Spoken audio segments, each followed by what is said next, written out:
లక్కో రండి రండి నేనొచ్చేసా. మీకు ఎన్నో రకాల పులిహోరాలు తెలిసిండొచ్చు. నిమ్మకాయ పులిహోర, చింతపండు పులిహోర, గోంగూర పులిహోర, సేమియా పులిహోర, సగ్గుబియ్యం పులిహోర, ఇలా చాలా రకాలు తెలిసిండొచ్చు. బట్ నేను చేసిన ఈ టైప్ కూడా మీకు తెలిసిండొచ్చు. బట్ నా స్టైల్లో నేను చేశాను. అదేనండి ఇది మామిడికాయ పులిహోర. సమ్మర్ సీజన్ వచ్చిందంటే మనకు మామిడికాయలు చాలా విపరీతంగా దొరుకుతాయి రిమైనింగ్ సీజన్ కన్నా. సో నేను ఇప్పుడు ఏం చేస్తున్నా అంటే బాగా పుల్లగా ఉన్న ఒక మ్యాంగోని తీసుకున్నాను. ఫస్ట్ కొంచెం కలుపుకుంటున్నాం మేము.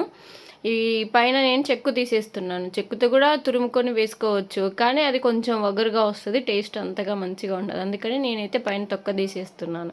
ఈ తొక్క తీసిన తర్వాత ఈ మ్యాంగోని మొత్తం ఏం చేస్తున్నాను అంటే సన్నగా తురుముకుంటున్నాను. సన్నగా తురిగినామంటే మనకు అందులో ఉన్న పులుపు అనేది పోపులో బాగా పడుతుంది, మనకు టేస్ట్ మంచిగా అనిపిస్తుంది. చూడండి ఎంత సన్నగా ఎంత బాగా వస్తుందో. ఇలా చేసుకోవడం కొంచెం లెంతీ ప్రాసెస్ లాగా అనిపిస్తుంది. మనకి నిమ్మకాయ పులిహోర ఇవైతే త్వరగా అయిపోతుంది అనిపిస్తుంది. కానీ ఇలా చేసుకున్నాం, కొంచెం టైం తీసుకున్నా కూడా ఇలా చేసుకున్నామంటే మంచి టేస్టీ అయిన పులిహోర మాత్రం మనం తినొచ్చు.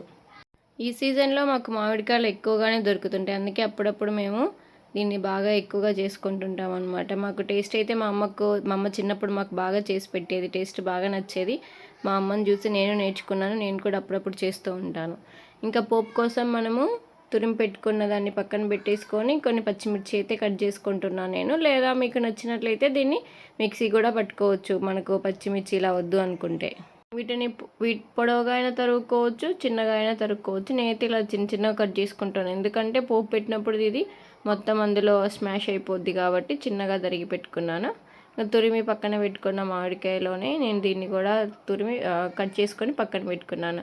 ఇంకా ముందుగా మనం ప్రిపేర్ చేసుకున్న అన్నంని అయితే మొత్తం చల్లార్చుకొని ఇలా నేను ఉంటలు లేకుండా చిన్న అన్నం మెతుకుల్లాగా చేసుకుంటున్నాను. పొడిగా చేసుకోవాలి, గడ్డలు లేకుండా. ఇలా అన్నం మొత్తాన్ని మనం చల్లార్చుకొని ఇలా పొడి చేసి పెట్టుకున్న తర్వాత మనం ఇప్పుడు పోపు అయితే ప్రిపేర్ చేసుకుందాం. ఇంకా ఈ పోపుకి మనకు ఆయిల్ కూడా పెద్దగా ఎక్కువ పట్టదు, మనం లైట్గానే ఆయిల్ యూజ్ చేసుకున్నా కూడా మనకు సరిపోతుంది. ముందుగా నేను బాండీ పెట్టుకొని అందులో ఫ్రీడమ్ ఆయిల్ అయితే పోసుకుంటున్నాను. ఆయిల్ బాగా వేడెక్కాక నేను ఇందులో పల్లీలు బాగా వేయించుకోవాలి. మరీ రెడ్ కలర్ రాకుండా కొంచెం బ్రౌన్ కలర్ వచ్చేంత వరకు పల్లీలను వేయించుకోవాలి. ఇలా వేయించుకున్న తర్వాత నేను పోపు దినుసులు అయితే వేసుకున్నాను. జీలకర్ర, ఆవాలు ఇవి ఉంటాయి కదా, వాటిని వేసుకున్నాను. తర్వాత పచ్చికరివేపాకు వేసుకున్నాను. అవి కొంచెం వేగిన వెంటనే నేను తరిగి పెట్టుకున్న మిరపకాయలను కూడా వేసి కొంచెం బాగా వేయించాను. దీంట్లోనే కొంచెం పసుపు, ఉప్పు వేస్తున్నాను. ఉప్పు ఏంటంటే మనకు టేస్ట్కి తగ్గట్టుగా, మిర్చి ఉంది కాబట్టి దానికి టేస్ట్కి తగ్గట్టుగా మనం వేసుకోవాలి. నెక్స్ట్ ఇందులోనే అది బాగా వేగిన తర్వాత మనం ముందుగా తురిమి పెట్టుకున్న మామిడికాయ తురుము ఉంది కదా, దాన్ని కూడా వేసుకొని ఆ పచ్చి వాసన వెళ్ళేంత వరకు బాగా కలబెట్టుకోవాలి. ఇలా కలబెట్టుకుంటే మనకు ఆ తురుములో ఉన్న జ్యూస్ అంతా తిరుమతలోకి వచ్చేసి ఇలా బాగా మెత్తగా అయిపోద్ది అనమాట. ఇంకా ఫైనల్గా దింపేసుకుంటాము అనే ముందు నేను కొత్తిమీర జల్లుకున్నాను.